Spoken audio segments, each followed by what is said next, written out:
What's up, everyone? Hope everyone's well. Today, I'm going to be talking about Nintendo Switch, or Nintendo Switch 2, should I say, and why I think it's going to be 2025 when they announce it.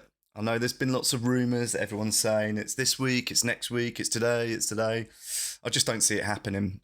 Nintendo would be silly to announce it now with the holidays coming up. They've got some new bundles coming out.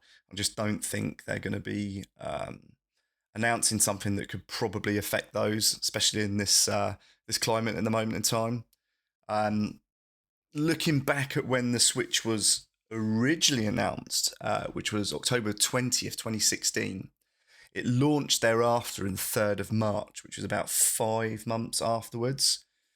So my guess, looking at what they've got planned in terms of games already announced this year and next year, obviously we've got Mario and Luigi coming out this week, I believe. We've got Donkey Kong coming out in January, and then just recently announced Xenoblade Chronicles X remake as well. That's going to be March. You know, judging by those, all of those will actually sell pretty well unless they're going down the backwards compatibility route. I think they're going to try and get those out and get as much as they can out of the existing console. So my guess is early February, we're going to get the announcement with a release date of late June, and that's my shout.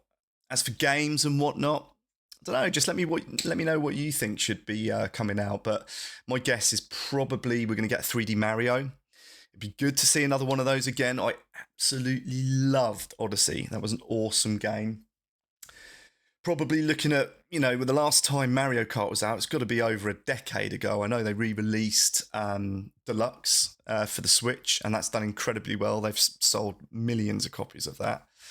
So I reckon they're going to have a Mario Kart game come out, but I think it's going to be sort of a different approach for them than this time round. I think they're going to have more of a live service with it.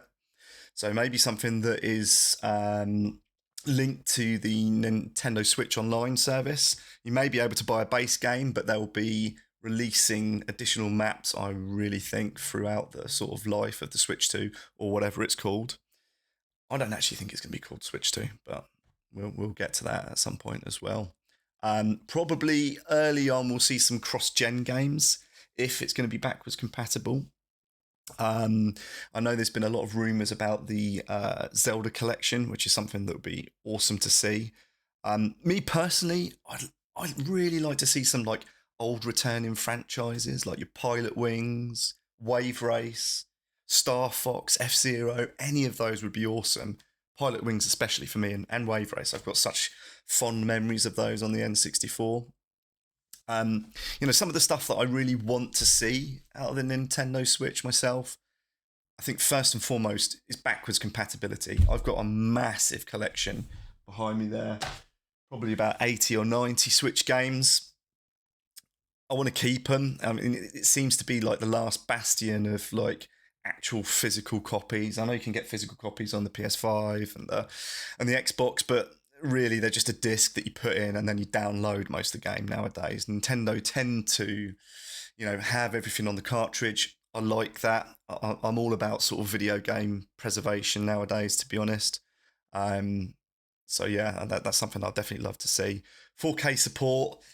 I don't think it's going to be a graphical powerhouse, but I really just want it to keep up with modern TVs. It doesn't need to be 4K, super graphics, 120 FPS. Doesn't need to be that, but 4K support would be really, really good, and a step in the right direction. And from the leaks and the architecture that they're using, it could be achievable through DLSS.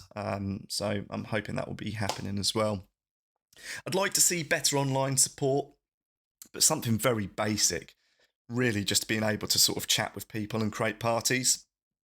Potentially some sort of achievement or trophy system linked to the games as well, and bringing that in for the historical ones if they're backwards compatible. That would be really cool. Some things that wouldn't surprise me. I wouldn't be surprised if Game Pass actually. Microsoft seem to be getting about a little bit more at the moment. They've always had a really, really good relationship with Nintendo. So potentially it's something that could come to the Switch. And it wouldn't be in the form of sort of downloading the games and playing them natively. I think it would be more of a streaming service. And I don't know how they'd go about that in terms of making sure that it works properly for everyone with slower internet connections, but it's something that they could potentially do. Keeping the digital library as well. I know they tend to sort of close their shops, and people are losing out on their digital games. I also know that really you never own your digital game, but so keeping that live and keeping that service live for everyone would be really great, and keeping it live for what they've done with their back compat collection as well. That'd be really, really cool. I mean, there's a couple of things that I'm concerned about really with the Switch. First and foremost is the game preservation side of things as well. So if you just think about it, newer hardware is going to need larger cartridges. If they're going down the cartridge route, they're going down back compat route. Are they going to be able to fit what they need on those, or is it going to be pretty much the same as the PS5, the Xbox, where you have some of the game on the cartridge and you download the rest of them?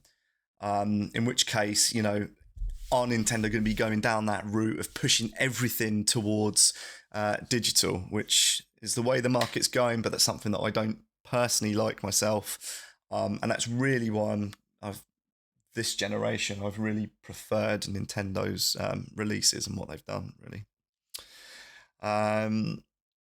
Gimmicks. Another thing. I don't want any gimmicks at all.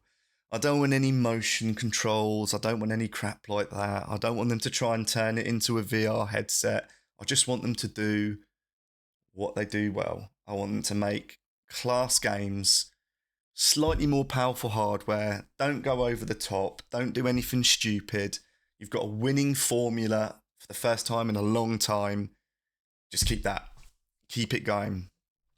If you think of, I'm worried about complacency as well, actually. So if you think of going back, successful consoles like the 360 going into the Xbox One, I think they got complacent and they messed it up. PS1, PS2 going into PS3, I think they messed that up as well. This generation for PS5 and Xbox, it's been absolutely rubbish. I don't know what you guys think, but I think it's been terrible. I think it's been one of the worst generations of console gaming. Everything's live service. Everything's unfinished. There's not enough AAA titles. Where's Naughty Dog? What have they done? But there's plenty going on anyway. So I just wanted to sort of download my thoughts really and see what you guys think. So just drop a subscribe, drop a comment down below as well. It'd be really good to see what everyone thinks and whether they're with me in the sort of Team 2025 and more importantly, Team late June 2025 for release. That's cool. Anyway, hope you enjoyed the video and check me out in the next one. Take care.